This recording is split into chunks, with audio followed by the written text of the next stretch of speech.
Ayat firman Tuhan akan dibacakan oleh Saudara Michael. Ayat firman Tuhan diambil dari kitab Bilangan, pasal yang ke-21 ayat 4 sampai dengan yang ke-9. Dan setelahnya Pendeta Alex akan melanjutkan memimpin kita di dalam khotbah. Silakan. Bilangan 21 ayat 4 sampai 9. Ular tembaga. Setelah mereka berangkat dari Gunung Hor, berjalan ke arah Laut Teberau untuk mengelilingi tanah Edom, maka bangsa itu tidak dapat lagi menahan hati di tengah jalan. Lalu mereka berkata-kata melawan Allah dan Musa, "Mengapa kamu memimpin kami keluar dari Mesir, supaya kami mati di padang gurun ini? Sebab di sini tidak ada roti dan tidak ada air, dan akan makanan hambar ini kami telah muak." Lalu Tuhan menyuruh ular-ular tedung ke antara bangsa itu yang memagut mereka, sehingga banyak dari orang Israel yang mati.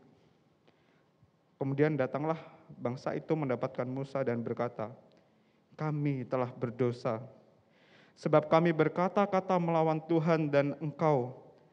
Berdoalah kepada Tuhan supaya dijauhkannya ular-ular ini daripada kami." Lalu Musa berdoa untuk bangsa itu. Maka berfirmanlah Tuhan kepada Musa, "Buatlah ular tedung dan taruhlah itu pada sebuah tiang. Maka setiap orang yang terpagut, jika ia melihatnya, akan tetap hidup." Lalu Musa membuat ular tembaga dan menaruhnya pada sebuah tiang. Maka jika seseorang dipagut ular dan ia memandang kepada ular tembaga itu, tetaplah ia hidup. Demikianlah firman Tuhan.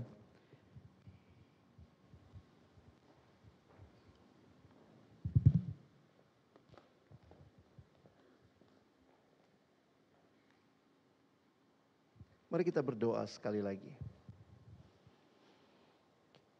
Kami telah membuka dan membaca firman-Mu ya Tuhan. Kami mohon berikanlah kepada kami hati seorang murid yang mau diajar oleh Tuhan, sehingga setiap kebenaran-Mu boleh bukan hanya menjadi pengetahuan, tetapi pengalaman iman kami sebagai anak-anak-Mu. Kami menyerahkan waktu ke depan, Tuhan yang memimpin.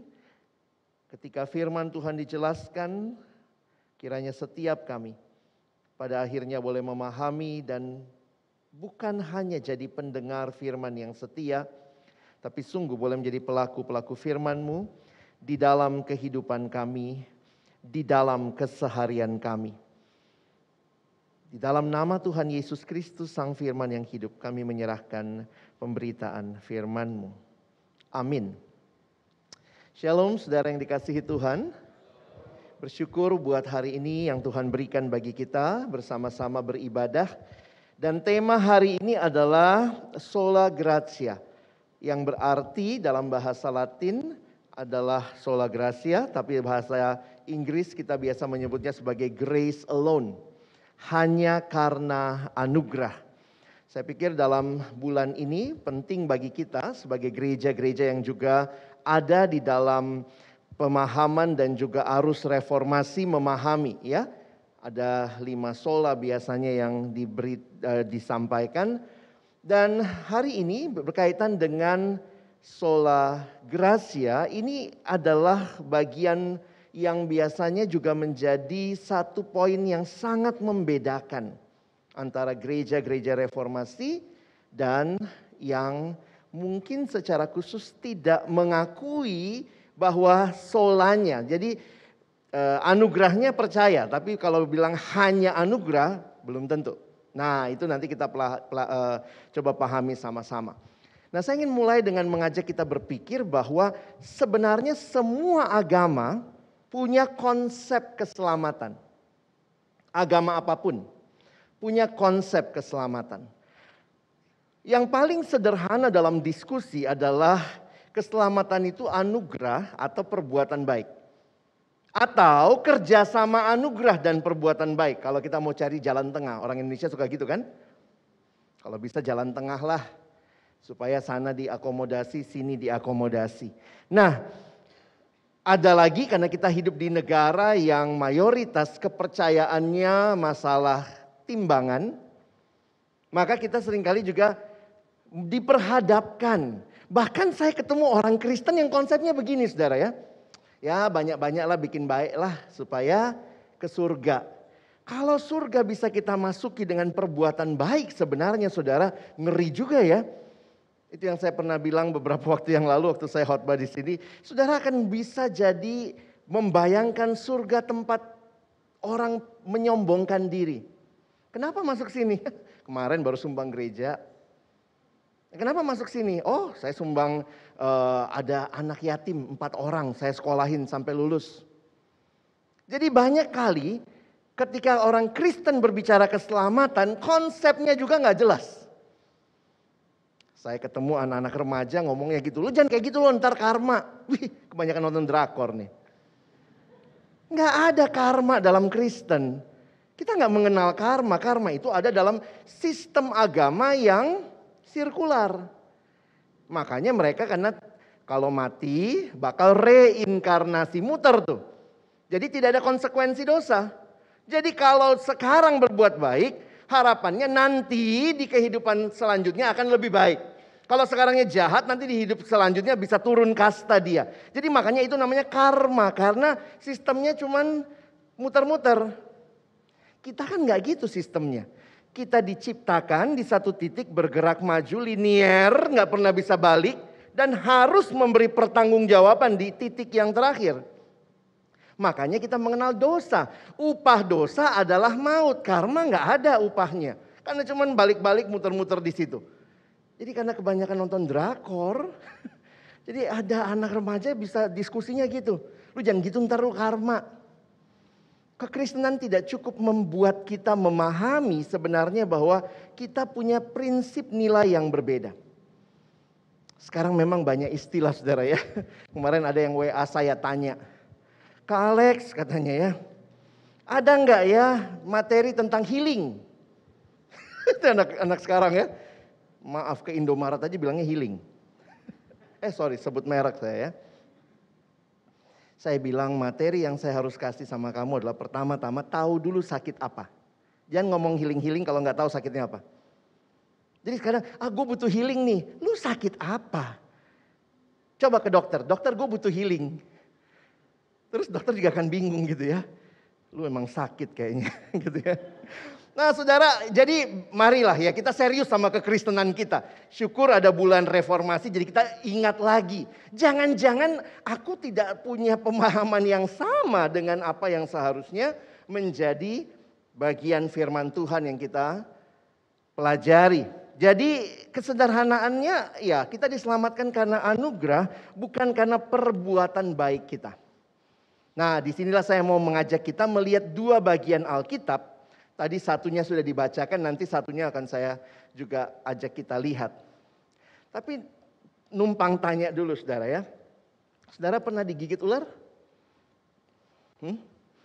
Menggigit ular pernah? Makan ular? Saya pernah nanya waktu satu kali khotbah depan remaja gitu ya. Saya tanya sama mereka, bagaimana kalau orang digigit ular biasanya apa yang dilakukan? Coba Bapak Ibu diskusi sama sebelahnya. Kalau digigit ular biasanya ngapain? Ke rumah sakit. Kurang rohani. Ada yang bilangnya di apa? Diikat ya. Biar darahnya mungkin gak ngalir kemana-mana ya. Jadi diikat. Terus ada lagi yang bilang diisap. Ya, keluarin bisanya gitu ya. Ini kalau yang digigit lehernya, lu giket deh, mati juga dia. Satu kali saya bawa khotbah ini juga di anak SD lebih rohani daripada saudara semua ya. Didoakan. Wow, hebat tuh anak ya. Jadi silahkan boleh diikat, dihisap, dibawa ke dokter, tapi jangan lupa didoakan saudara ya. Nah kita akan melihat satu kisah di perjanjian lama yang sudah kita baca tadi ya. Saya ingin mengajak kita melihat bahwa sebenarnya bukan berarti perjanjian lama itu konsepnya keselamatan karena perbuatan. Nanti di PB berubah karena pekerjaan karena karya Kristus, tidak. Alkitab kalau kita baca baik-baik memberikan penjelasan yang sangat indah. Konsep keselamatan yang sudah bahkan berakar di dalam perjanjian lama. Nah, ini cerita gigit-gigit ular ya, digigit ular. Tapi saudara nanti kita perhatikan ya. Kali kita sudah baca Bilangan pasal yang keempat, 21 ayat 4 sampai 9. Nanti saudara baca lagi. Kalau mau mendalami begitu ya, nanti saya akan coba ajak kita melalui ayat-ayat ini bersama-sama. Nah, tapi ada 4 hal yang saya mau kita perhatikan. 4 hal yang kita perhatikan pagi ini ya. Dari cerita yang kita baca tadi. Yang pertama, bahwa cerita ini ada pergumulan permasalahan yang disampaikan. Jadi ini adalah tentang penyakit yang harus disembuhkan. Tadi yang saya bilang ya, jangan main healing-healing aja. Tahu dulu nih, penyakitnya apa? Nah, pada waktu itu kalau kita lihat ayat 4 dan 5 yang sudah kita baca, saudara bisa lihat petanya juga. Setelah mereka berangkat dari Gunung Hor, berjalan ke arah Laut Teberau, jadi ini umat Israel masih dalam perjalanan mereka. Dikatakan untuk mengelilingi tanah Edom, maka bangsa itu tidak dapat lagi menahan hati di tengah jalan, lalu mereka berkata-kata melawan Allah dan Musa. Kalimatnya itu nyelekit banget ya. Mengapa kamu memimpin kami keluar dari Mesir? Supaya kami mati di padang gurun ini? Sebab di sini tidak ada roti dan tidak ada air. Dan akan makanan hambar ini. Apa itu kira-kira? Mana ya? Akan makanan hambar ini kami telah muak. Tuhan itu luar biasa provide mereka itu bakery from heaven tiap hari ya. Wow, tetap aja. Dalam terjemahan bahasa Indonesia sehari-hari saya coba bandingkan ya. Untuk mengajak kita memahami emosi daripada bagian ini. Kemudian orang Israel meninggalkan Gunung Hor dan mengambil jalan menuju ke Teluk Arkaba untuk mengelilingi daerah Edom. Tetapi di tengah jalan bangsa itu habis kesabarannya dan mengomel terhadap Allah dan Musa. Ngomel itu nggak enak ya. Perhatikan kalimat mereka. Dikatakan mereka berkata, mengapa engkau membawa kami keluar dari Mesir? Apakah untuk membunuh kami di sini di padang gurun ini? Di sini tidak ada makanan dan air pun tidak ada. Kami muak dengan makanan yang hambar ini. Teman-teman perhatikan sebentar Bapak Ibu Saudara yang dikasihi Tuhan. Mana itu seperti apa sih? Kalau kita pelajari sebenarnya ini sesuatu yang sangat bertentangan kalau kita lihat komplain mereka. Kalau saudara lihat ini referensi tentang mana, roti dari surga. Bangsa Israel itu makan mana di padang gurun. Sampai kedatangan mereka di Kanaan. Jadi ingat, mereka karena harus berpindah-pindah tidak sempat bercocok tanam. Makanya Tuhan kasih mana. Tuhan supply juga ya. Tapi begitu masuk Kanaan, mana berhenti. Ada orang yang bilang gitu sama saya. Iya gak apa-apa kak, nanti Tuhan yang pelihara. Tuhan pelihara tapi caranya berbeda. Ketika sebelum masuk Kanaan, itu pemeliharaannya ajaib tuh ya. Tapi begitu masuk Kanaan, pemeliharaannya natural. Lu tanam, baru makan gitu ya. Tidak selamanya Tuhan menolong kita hanya dengan cara yang supranatural. Nah, perhatikan bagian selanjutnya. Kalau Bapak Ibu Saudara memperhatikan, pada waktu pagi mereka menemukan mana di padang gurun. Rupanya putih seperti ketumbar dan bentuknya seperti damar bedolah. Di dalam Bilangan 11 ayat 8 ada ayat ini. Mengisahkan bahwa mereka menggilingnya dengan batu kilangan atau menumbuknya dengan lesung. Kemudian mereka memasukkan ke dalam periuk dan mereka masak seperti roti. Nah ini yang saya kaget. Rasanya manis seperti kue madu. Tadi bilangnya apa? Makanan hambar ini kami telah muak. Wow. Mana itu adalah bukti kesetiaan Allah terhadap umatnya. Karena itu sebenarnya menolak mana, itu bukan mananya yang ditolak. Tapi Allah yang telah begitu setia kepada mereka. Sehingga ini penyakit manusia. Menolak Allah sejak Kejadian pasal 3. Puji Tuhan ya, Tuhan kita nggak baper ya. Pernah ditolak nggak? Jangan gitu dong ya. Ada yang bilang ya gue yang nolak pak. Ditolak itu nggak enak. Saya bayangkan kalau saya jadi Tuhan, lu tolak gue. Udah bodo amat. Puji Tuhan, Tuhan kita nggak baper. Kalau dia baper, habis kita. Allah yang kita tolak adalah Allah yang juga mencari kita. Memang ada konsekuensi, karena itu ditulis di ayat 6, kalau Bapak Ibu Saudara perhatikan. Lalu Tuhan menyuruh ular-ular tedung. Nah kita bingung tuh ular tedung apa ya? Kita pikir ular pakai tudung saji gitu ya. Enggak. Kadang-kadang bingung juga ya. Makanya saya biasanya cari bahasa lainnya untuk memahami ya. Ke antara bangsa itu yang memagut mereka sehingga banyak dari orang Israel yang mati. Ada hukuman Allah. Penyakit mereka menolak Allah dan ada hukumannya. And the Lord sent fiery serpents. Menarik namanya ya. Dalam bahasa Inggris digunakan istilah fiery serpents. Ini ular yang ada di daerah padang gurun. Ular yang fiery itu terjemahannya apa ya? Ular yang, kenapa namanya fiery? Kita lihat dulu ya sejarahnya ya. Ceritanya begini. Disebut demikian fiery serpents karena akibat gigitan ular itu akan menimbulkan rasa panas bagaikan terbakar pada mereka yang tergigit. Mulai dari rasa panas seperti terbakar di seluruh tubuh, seperti api yang tidak bisa padam. Rasa dahaga yang amat sangat sampai akhirnya meninggal. Jadi sampai meninggalnya itu melalui penderitaan yang sangat mengerikan. Ini about the fiery serpents.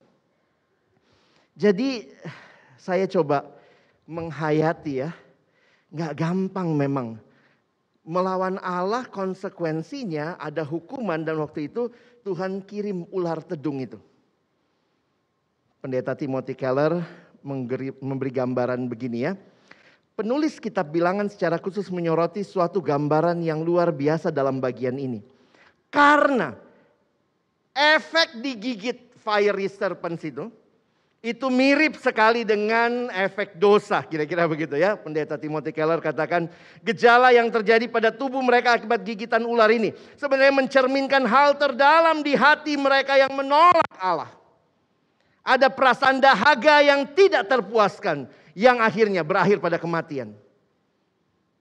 Ini yang di dalam, kalau kita lihat pola yang muncul di PL, muncul lagi di PB, biasa disebut sebagai tipologi.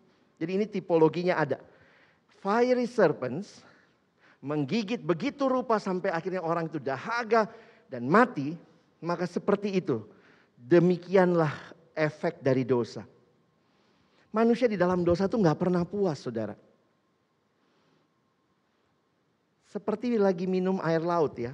Haus banget minum air laut. Tambah minum, tambah haus. Betapa mengerikannya. Inilah dosa. Jadi kalau kita pakai istilah perjanjian baru, penyakit utamanya apa? Dosa. Kalau tahu penyakitnya, barulah kita cari tahu pengobatannya. Jadi jangan main asal healing ya. Nggak tahu sakit apa. Waktu saya tanya begitu terus anak ini, karena saya bilang gini, kamu healingnya kenapa? Kesepian, kecewa, depresi. Ya anak sekarang susah ya mendefinisikan. Dia bilang semuanya kak. Saya bilang kalau gitu jawabannya satu. Kamu butuh Yesus karena itu dosa. Gak gampang saudara ya. Semua gejala yang kita katakan tentang apa yang kita rasakan. Itu berakar pada dosa. Mungkin ini oversimplistic kelihatannya. Tetapi pada akar yang terdalam. Ini masalah utama manusia. Actually, sin is the real pandemic. Bentar lagi, COVID jadi endemi ya. Kita berharap segera endemi. Pengkhotbahnya bisa lepas masker ya. Kalau enggak udah mau mati juga saya di sini ya. Endemi karena sebelumnya pandemi. Pandemi kenapa saudara? Karena terjadi di banyak tempat dan kena banyak orang. Tapi semuanya kena? Tidak kan? Ada yang belum kena? Ya ada yang jangan sampai kena ya. Berarti kalau bicara COVID is not really the real pandemic dibandingkan dengan dosa. Karena di dalam Alkitab dikatakan semua manusia berdosa. Sin is actually the real pandemic. Melanda semua orang. Tidak ada yang tidak. Dalam sebuah KKR ada penantangan, lalu sudah itu dibimbing, konseling. Ini anak remaja. Lalu kemudian kakak yang membimbing ya, biasanya kakak-kakak remaja pemuda, dia bimbing adiknya. Baca Roma 3 ayat 23. Lalu dia baca. Karena semua orang telah berdosa dan telah kehilangan kemuliaan Allah. Terus kakak rohaninya bilang, untuk lebih menghayati, kamu ganti semua orang dengan saya. Lalu adik itu mulai baca. Karena kakak telah berdosa dan telah kehilangan kemuliaan Allah. Tapi waktu saya dengar ini kejadian benar saudara ya. Bagi saya lucu ya. Tapi itu kan realitanya. Yang berdosa siapa? Adiknya saja. Semua manusia berdosa. Saya berdosa. Hamba-hamba Tuhan saudara berdosa. Kita semua berdosa. Tidak ada yang luput. Sin is the real pandemic. Melanda seluruh dunia. Mari lihat persiapan penyembuhannya. Gimana penyembuhannya ya? Menariknya umat datang. Itulah ya kalau sudah sakit baru datang. Kemudian datanglah bangsa itu mendapatkan Musa dan berkata, kami telah berdosa sebab kami berkata-kata melawan Tuhan dan engkau. Berdoalah kepada Tuhan supaya dijauhkannya ular-ular ini daripada kami. Lalu Musa berdoa untuk bangsa itu. Saudara, bagi saya waktu mempelajari bagian ini, saudara lihat ya, ini menunjukkan bahwa manusia nggak bisa selesaikan pergumulan dosanya. Kalau saudara bisa selesaikan pergumulan dosa, maka saudara juru selamat. Tapi kita butuh juru selamat lain. Ketika dapat gambar ini pertama kali, saudara coba lihat. Ini agak bingung lihatnya ya. Saya dapat di salah satu kebaktian remaja, lalu kemudian ada slide ini. Ini kalau di googling namanya Peter drowning. Petrus tenggelam. Jadi ini adalah sudut pandang ketika Bapak Ibu lihat ya. Ini Petrusnya lagi tenggelam. Lalu dia lihat ke atas. Nah Yesus tuh di atas air. Jangan salah lihat dan saudara lihat, oh Yesus tenggelam. Enggak. Bukan. Lihat gambarnya baik-baik. Ini adalah perspektif Petrusnya tenggelam, dia lihat ke atas dan ada Yesus dari atas yang mengulurkan tangan. Gambar ini secara sederhana berbicara, manusia tidak dapat menyelamatkan dirinya. Dosa masalah kita, solusinya bukan dari kita. Sin is our problem, but the solution is not from us. Maka mari lihat obat yang menyembuhkan. Yang ketiga ya. Saudara, disinilah coba kita bandingkan tadi. Kalau digigit ular ngapain saudara? Diikat. Diisap. Nggak ada tuh. Coba lihat ayatnya. Maka berfirmanlah Tuhan kepada Musa, buatlah ular tedung. Kan sederhana. Beresin dosanya, beresin ulernya, selesai pandeminya ya. Ini pandemi mereka ya. Endemi pada waktu itu. Kadang-kadang saya mikir juga ya, ini kayak lucu gitu. Solusinya gimana? Buatlah ular tedung, Kimia Farma deh. Makanya kan itu lambangnya sampai sekarang ya. Buatlah ular tedung, taruhlah pada sebuah tiang. Maka setiap orang yang terpagut, jika ia melihatnya akan tetap hidup. Saudara, ditaruh di tiang karena Israel waktu itu belum settle, mereka masih berkemah, taruh di tiang yang tinggi sehingga semua orang dari setiap bagian perkemahan bisa lihat. Kalau digigit, lihat ular tedung itu, maka ia akan tetap hidup. Lalu Musa membuat ular tembaga dan menaruhnya pada sebuah tiang, maka jika seorang dipagut ular dan ia memandang kepada ular tembaga itu, tetaplah ia hidup. Menarik ya solusinya. Solusinya bukan selesaikan, habiskan semua ularnya. Aman kan? Tuhan solusinya apa? Buat ular tedung. Dibuatlah fiery serpent dari tembaga. Ditaruh. Misalnya lagi jalan-jalan ya. Ini ada tiang nih. Lagi jalan-jalan kegigit. Terus gimana? Apa obatnya? Ikat. Isep. Enggak kan? Cuman set. Hidup. Asik gak tuh? Kegigit nih. Set. Hidup. Saya kalau bandel ya, iseng ya. Gigit terus deh, gigit. Nggak matikan gue ya. Ayo gigit terus deh. Saudara lihat kalimat ini. Bagi saya ini nggak masuk akal ya. Begitu kegigit, kalau lihat tidak mati. Saudara sadar ada cerita kayak gini di Alkitab? Saya melihat disinilah prinsip anugerah. Sejak perjanjian lama, keselamatan sumbernya bukan dari kita, dari Allah. Dan caranya pun caranya Allah. Nggak pakai cara kita tadi ya.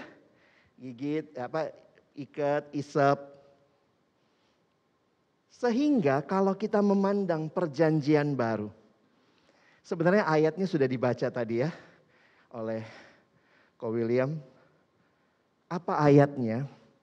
Kita tahu ya. Yohanes 3 ayat 16. Saudara tahu ayat ini? Hafal lah ya. Ayo coba.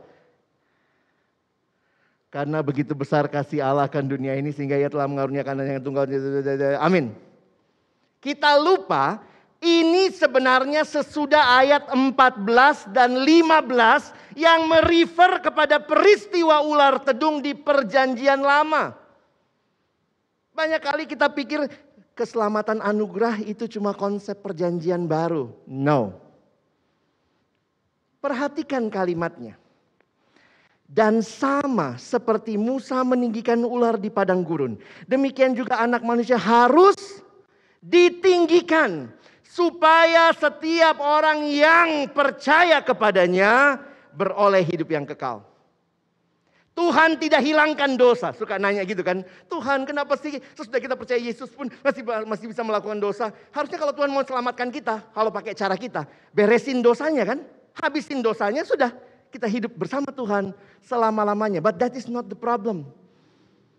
That is not the way of the solution yang Tuhan berikan kepada kita. Dosa harus dihukum. Tetapi Tuhan kasih jalan keluar untuk keselamatan. Siapa yang percaya. Dan menariknya di perjanjian baru. Yesus pun disalibkan pada sebuah tiang yang tinggi.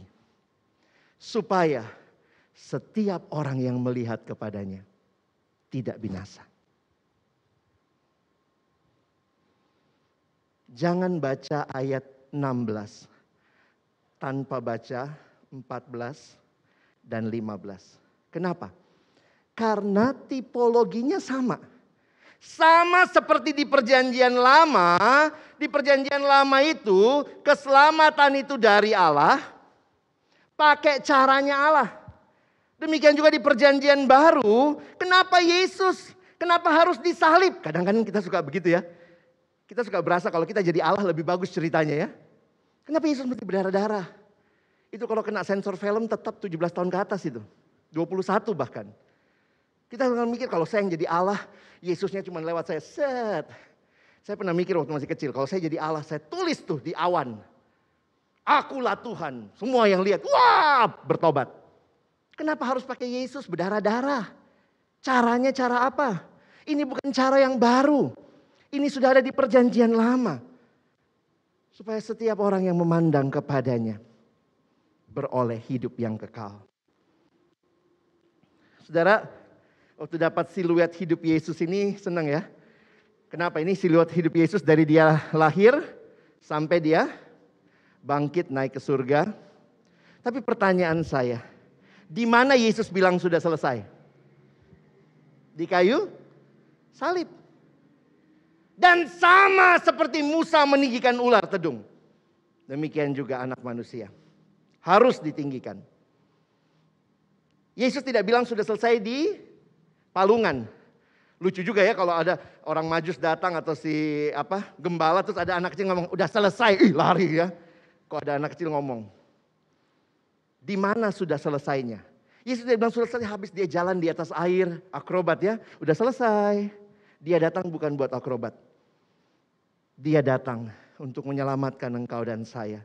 Hutang dosa harus dibayar, itu lunas di kayu salib. Di kayu salib dia berkata, sudah selesai. Dia yang tidak mengenal dosa, telah dibuatnya menjadi dosa karena kita. Supaya di dalam dia, kita dibenarkan oleh Allah. Yesus membayar harga yang sangat mahal untuk penebusan kita. Bagaimana cara memperoleh, ini yang terakhir. Gimana cara memperoleh kesembuhan? Sederhana ya. Lihat. Kalau dia lihat ular itu, dia pandang, dia sembuh. Demikian juga di perjanjian baru. Sama seperti Musa meninggikan. Maka setiap orang yang lihat, atau bahasa kita perjanjian baru, yang percaya. Ada bedanya? Cuman beda story, tapi esensinya sama. Keselamatan dari Allah, pakai cara Allah, sola gratia. Perjanjian lama melihat kepada Kristus yang akan datang. Kalau kita di perjanjian baru melihat Kristus yang telah datang. Jadi sebenarnya iman kita sama kepada karya keselamatan dari Allah. Look to the cross. Pandanglah salib itu. Mungkin ada yang nanya, bukankah memandang itu juga usaha kita, Pak? Tapi kalau para reformator menjelaskan, memandang itu begini ya. Sebenarnya mata aja gitu, set. Nggak ada usaha gimana-gimana banget. Karena itu dalam banyak tulisan reformasi, salah satunya misalnya penerusnya ya kayak Spurgeon mengatakan ya pandanglah salib. Kita bukan looking is not doing gitu ya. Kira-kira mereka menghayatinya begitu. Kan itu adalah sebuah tindakan yang sangat sederhana sebenarnya. Kalau Spurgeon pakai ayat ini ya. Berpalinglah kepadaku dan biarkanlah dirimu diselamatkan. Hai ujung-ujung bumi. Sebab akulah Allah dan tidak ada yang lain. Look unto me. And be ye safe and all the ends of the earth. For I am God and there is no one else. Saudara yang dikasih Tuhan, inilah Injil. Injil itu bicara tentang apa? Perbedaannya jelas. Injil adalah hal-hal yang Yesus sudah lakukan bagi kita. Makanya itu disebut good news ya. Kalau yang satu biasa disebut good advice. Agama-agama menawarkan apa yang harus dilakukan supaya selamat. Injil berkata apa yang Yesus lakukan supaya kita selamat. Bukan kita juru selamatnya, tapi dia. Tindakan beriman. Lihatlah kepada karyanya yang genap di kayu salib. Saudara, pertanyaannya, di mana perbuatan baik? Martin Luther sendiri bilang begini ya. If grace depends on our cooperation, then it is no longer grace. Kalau ada usaha kita, ada bagian kita, nggak bisa lagi disebut grace. Karena grace itu berarti sesuatu yang diberikan, yang tidak layak kita terima. Bukan kita yang layak bisa menerimanya, tapi itu diberikan kepada kita. Tidak heran kitab Roma yang kita baca minggu lalu, setelah menjelaskan anugerah juga, tadinya saya mau pakai ayat yang sama ya, tapi udah dihotbahkan pada Daniel minggu lalu. Jadi waktu saya nonton videonya, saya ganti ayat saya ambil dari PL aja. Perhatikan ayat ini. Jika demikian, apa dasarnya untuk bermegah? Tidak ada. Berdasarkan apa? Berdasarkan perbuatan? Tidak. Melainkan berdasarkan iman. Karena kami yakin bahwa manusia dibenarkan karena iman dan bukan karena ia melakukan hukum Taurat. Salvation only by God's grace. Diterima di dalam iman, kita sudah paham minggu lalu, sola fide. Pendeta Timothy Keller mengatakan kalimat ini. Religion make us proud of what we have done. But the gospel make us proud of what Jesus has done. Beda. Beda banget. Salvation is not a reward for the righteous, but a gift for the guilt. Tidak heran Efesus juga menegaskan ya. Kadang-kadang saya kalau baca, coba baca berulang-ulang saudara ya. Ini kayak Paulus kehabisan apa ya? Sebab karena kasih karunia kamu diselamatkan oleh atau melalui iman. Harusnya kan titik sampai situ ya. Paulus merasa penting memberi penjelasan. Itu bukan hasil usahamu, tapi pemberian Allah. Oke, Paulus ngerti. Ayat 9, itu bukan hasil pekerjaanmu. Ini kalau orang tua ya, anak dinoding gini. Iya. Itu bukan hasil pekerjaanmu. Jangan ada orang yang memegahkan diri. Lalu di mana tempat perbuatan baik? Kalau semuanya adalah anugerah. Perbuatan baik bagi kita bukan syarat supaya selamat ya. Tetapi respon karena sudah selamat. Perbuatan baik, kita diselamatkan bukan karena melakukan perbuatan baik. Tetapi justru untuk melakukan perbuatan baik. Salvation always produces works. But works never produce salvation. Grace akhirnya good works. Jadi apakah orang Kristen tidak melakukan pekerjaan baik karena keselamatannya bukan karena pekerjaan baik? Tidak, lakukan pekerjaan baik. Itu respon kita yang mengalami anugerah Allah. Martin Luther punya kutipan yang menarik ya, saya juga baru baca. Bilangnya begini saudara. God does not need your good works, but your neighbor does ya. Mari kita mengasihi, melakukan perbuatan baik. Karena bukan itu untuk kita selamat, tapi itu adalah yang Tuhan mau saudara bagikan kepada saudara-saudara seiman.